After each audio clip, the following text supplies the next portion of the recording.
호세아서 2장 14절부터 23절 말씀 제가 읽겠습니다. 그러므로 보라, 내가 그를 타일러 거친 들로 데리고 가서 말로 위로하고 거기서 비로소 그의 포도원을 그에게 주고 아골 골짜기로 소망의 문을 삼아 주리니 그가 거기서 응대하기를 어렸을 때와 애굽 땅에서 올라오던 날과 같이 하리라. 여호와께서 이르시되 그 날에 내가 나를 내 남편이라 일컫고 다시는 내 바알이라 일컫지 아니하리라. 내가 바알들의 이름을 그의 입에서 제거하여 다시는 그의 이름을 기억하여 부르는 일이 없게 하리라. 그 날에는 내가 그들을 위하여 들짐승과 공중의 새와 땅의 곤충과 더불어 언약을 맺으며 또 이 땅에서 활과 칼을 꺾어 전쟁을 없이 하고 그들로 평안히 눕게 하리라. 내가 내게 장가들어 영원히 살되 공의와 정의와 은총과 긍휼이 여김으로 내게 장가들며 진실함으로 내게 장가들리니 내가 여호와를 알리라. 여호와께서 이르시되 그날에 내가 응답하리라. 나는 하늘에 응답하고 하늘은 땅에 응답하고 땅은 곡식과 포도주와 기름에 응답하고 또 이것들은 이스라엘에 응답하리라. 내가 나를 위하여 그를 이 땅에 심고 긍휼히 여김을 받지 못하였던 자를 긍휼히 여기며 내 백성 아니었던 자에게 향하여 이르기를 내가 너는 내 백성이라 하리니 그들은 이르기를 주는 내 하나님이시라 하리라 하시니라. 아멘. 오늘 말씀은 내가 응답하리라 말씀으로 함께 은혜를 나누고자 합니다.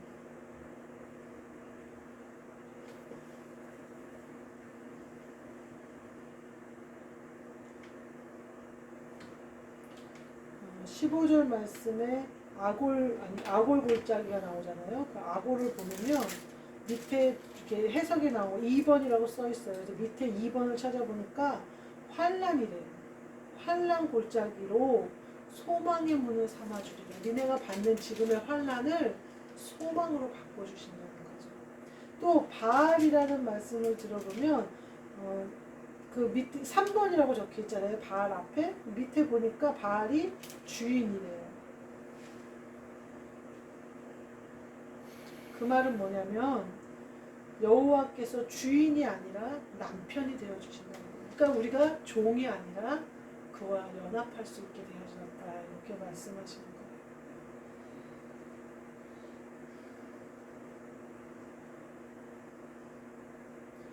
그 바알들의 이름을 그의 입에서 제거하여 너희들의 주인이 되었던 것을 다 제거해 버리시겠다는 거예요. 물질이 너희 주인이 되었으면 그것도 제거하고 명예가 너희의 주인이 그것도 제거하고 너희 그의 이름을 기억하여 부르는 일이 없게 하리라. 너가 주로 삼았던 모든 것을 없애버리리라. 그래서 내가 너를 신랑으로 장가들어 영원히 살겠다는 거예요. 이 여호와가 나와, 그러니까 예수 그리스도가 나와 내가 예수 그리스도의 신부가 되어서 하나가 된다 이런 말씀인데, 그러면 21절에 보면 어떤 일이 일어나느냐? 응답하리라 하시는 일이 우리에게 일어나는 거예요. 여호와께서 이르시되 그날에 내가 응답하리라. 나는 하늘에 응답하고 하늘은 땅에 응답하고 땅은 곡식과 포도주와 기름에 응답하고 또 이것들은 이스라엘에 응답하리라 이렇게 얘기하고 있습니다.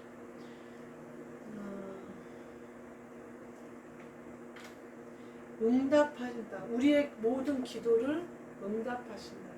응답하실 때가 되었다 이렇게 말씀하시는 거죠. 그래서 하늘에 응답하고 땅에 응답하고 포도주와 곡식의 기름에 응답하신다는 거예요. 우리가 그와 연합함으로 말미암아 이 땅에서도 잘 되는 복을 응답하신다는 거예요. 이거는 완전히 우리가 새 사람이 된 걸 말하는 거예요. 고린도 후서 5장 17절에 그런 중 누구든지 그리스도 안에 있으면 새로운 피조물이라 이전 것은 지나갔으니 보라 새 것이 되었다. 이 말씀과 같은 말씀 같아요. 주인 되었던 것, 내가 누구의 종이 되었다가 완전히 자리가 바뀌어서 주인이 된다는 것은 상상하지 못할 일이잖아요. 종이라는 개념이 지금 우리 시대에는 많이 퇴색됐지만 사실은 지금도 물질의 종이 돼서 살아가는 사람이 되게 많아요. 그래서 행복을 추구하기보다는 돈을 버는데 막 열심히 다해요. 근데 돈을 쓸 줄은 몰라요. 그런 사람들도 많이 있어요. 근데 또 우리 세대는 또 그런 사람들보다는 돈을 가지고 즐기기를 좋아하는 거예요. 그 사람은 뭐가 주인이냐면 내가 주인인 거예요. 그래서 여행 다니는 거 막 그게 즐거운 거예요. 근데요, 참 공허한 즐거움이에요. 여행을 가는 것도 물질을 모으는 것도 속에서 근본적인 기쁨과 감사가 올라오지는 않아요. 여행 가면 참 좋죠. 지금 가을이어서 드라이브도 가고 싶고 좋은 산에도 가고 싶기는 해요. 근데 참 공허해요.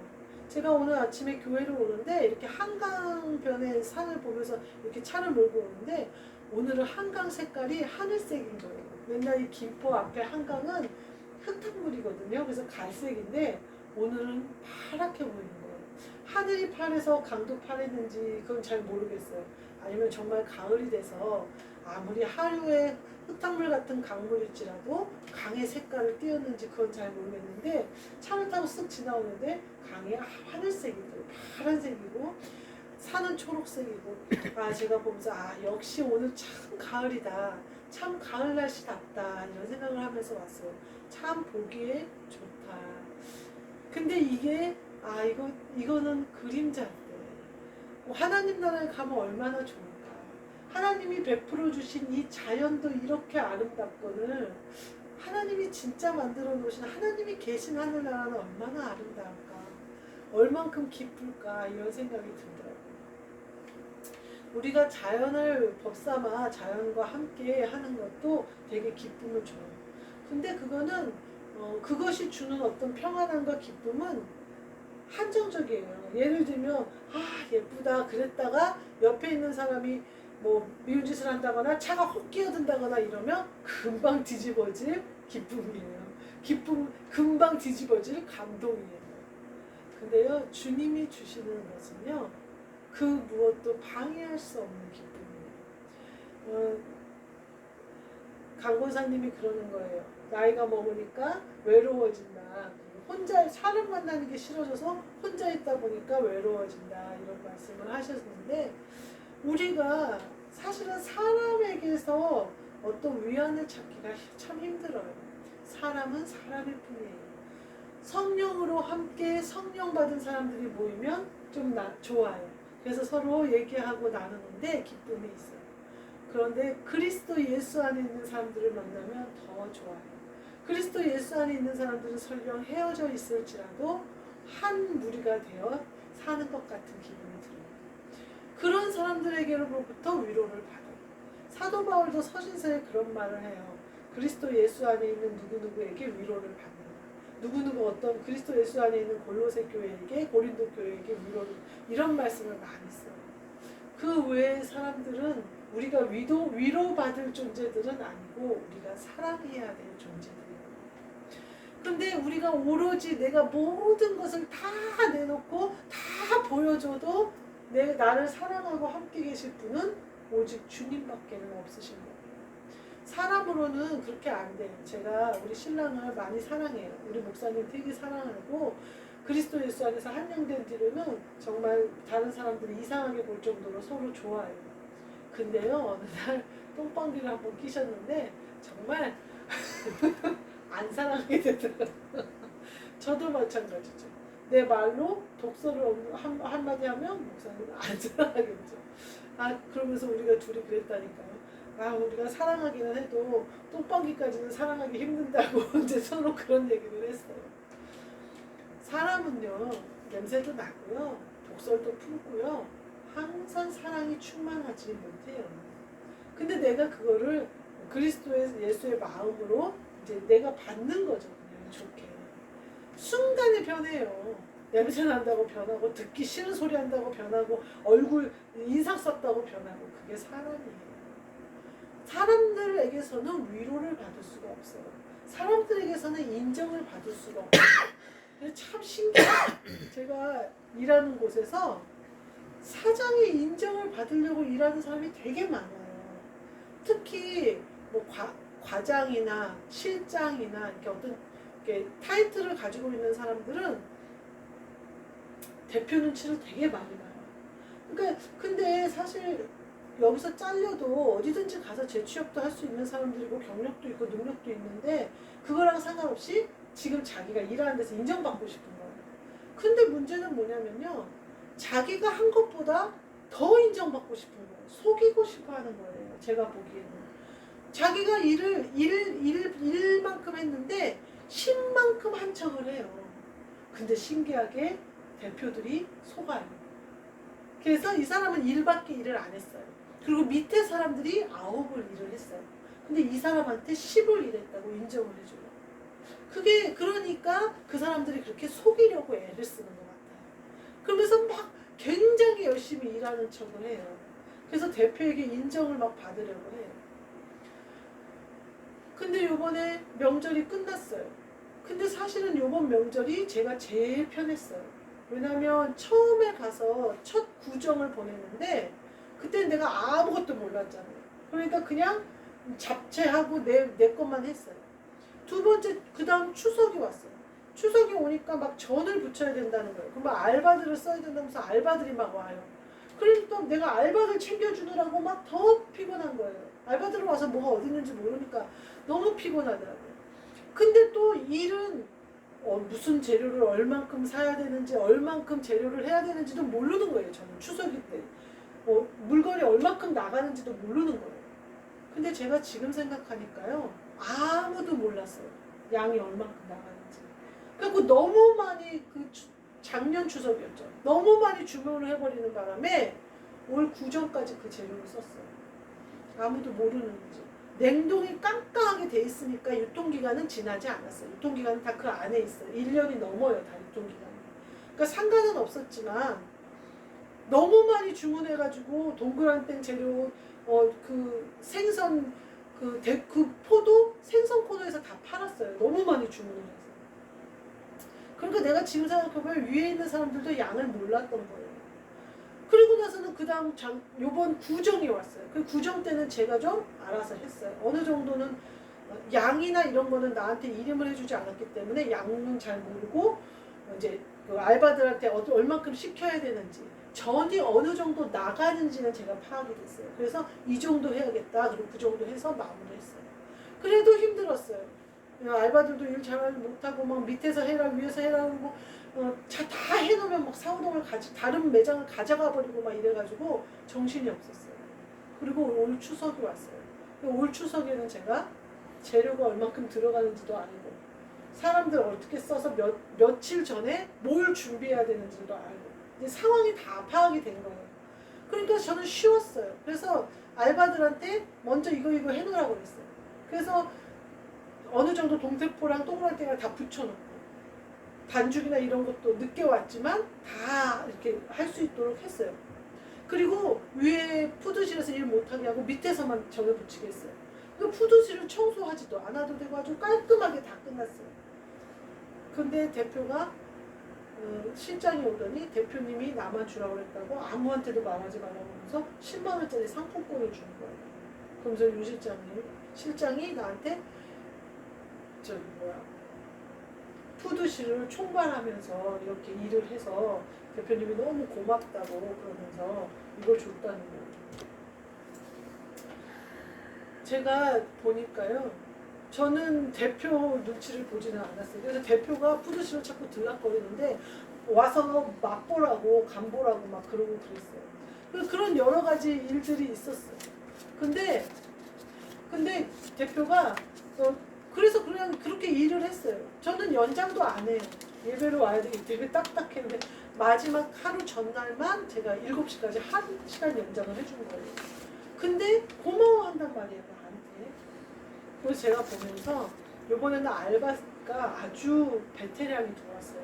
전집을 6년 하신 65살 넘은 언니가 온 거예요. 그러니까 일은 잘 못해요. 서 있거나 이렇게 계단 올라가거나 이런 거 힘들어해요. 근데 저는 너무 잘 붙이는 거예요.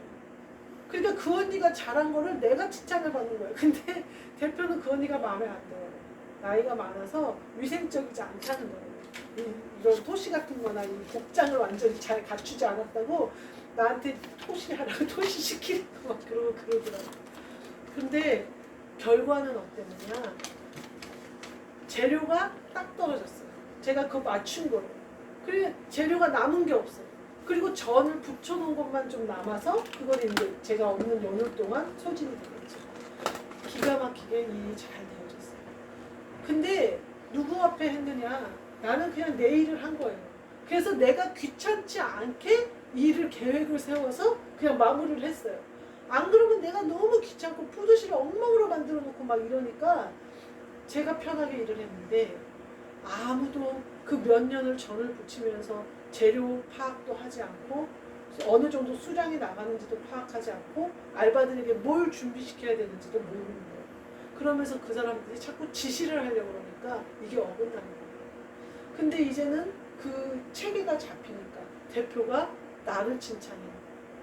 실장이 사실은 그거를 가져가야 돼요. 근데 실장이 그거를 자기 걸로 만들었어야 돼요. 근데 그게 안 된 거예요. 하나님의 앞에 서 있는 사람은요, 하나님이 높여주셔야 돼요. 하나님이 세워주셔야 되고요. 하나님 앞에 사는 거예요. 사람 앞에 하나도 중요하지 않아요. 사람 앞에 잘 보이고 싶은 생각도 없고요. 친하게 지내고 싶은 생각도 없어요. 다만 예수 그리스도의 그리스도 예수의 마음을 품어 사랑하는 거죠. 섬기는 거죠. 뭘로 섬기는 거냐면 그리스도 예수의 마음으로 섬기는 거예요. 내가 섬기는 게 아니에요. 그러면서 되어지는 일은요, 모든 것이 합력하여 선이 되는 거예요. 제가 일을 제일 많이 안 하고 편했던 추석인데 가장 일이 깔끔하고 정말 군더더기 없이 멋지게 딱 떨어질 거예요. 우리가 하나님이 내 신랑이 되어주셔서 내가 연합한 사람이면 모든 것이 합력하여 선이 되는 역사가 일어나요. 근데 오늘 저는 이 말씀이 너무 좋았더라고요. 응답하리라. 내 기도 응답하리라. 하늘도 응답하고 땅도 응답하고 그 외에 곡식과 포도주와 기름도 응답하는 자예요. 하나님이 뭐라 그래요? 땅은 하나님이 하늘에 응답하고 하늘은 땅에 응답하고 땅은 곡식과 포도주와 기름에 응답하고. 아멘. 우리가 이 복을 받아 누리시기를 바라요. 우리가 내 남편으로 예수 그리스도가 오셔서 그리스도와 내가 합력이 되면요, 이와 같이 모든 것이 응답하는 역사가 있어요. 하나님이 내 안에 예수 그리스도가 명령하시는데 땅이 반항할 거예요. 하늘이 반항할 거예요. 뭐가 반항할, 만물이 다 그 발 아래에 있는데 그분이 명령하시는 대로 응답하는 거예요. 그리고 그것을 누리는 것은 우리들인 거예요.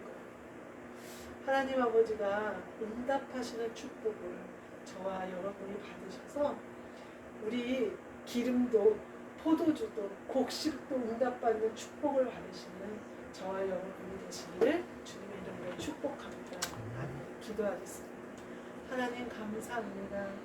우리에게 오사 장가들다 표현하시며 우리와 한영되기를 기뻐하시는 주님, 그 주님의 은혜로 말미암아 하늘이 응답하고 땅이 응답하고 땅이 기름과 포도주와 곡식에도 응답하는 이 축복을 우리에게 허락하여 주옵소서. 받아 누리게 하여 주옵소서. 예수 그리스도의 이름으로 기도하옵나이다. 아멘.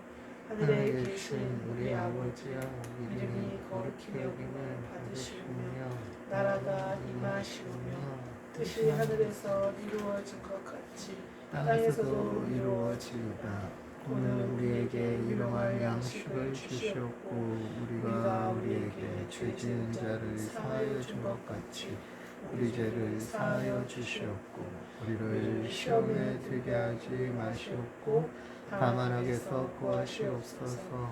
나라와 권세와 영광이 아버지께 영원히 있사옵나이다. 아멘.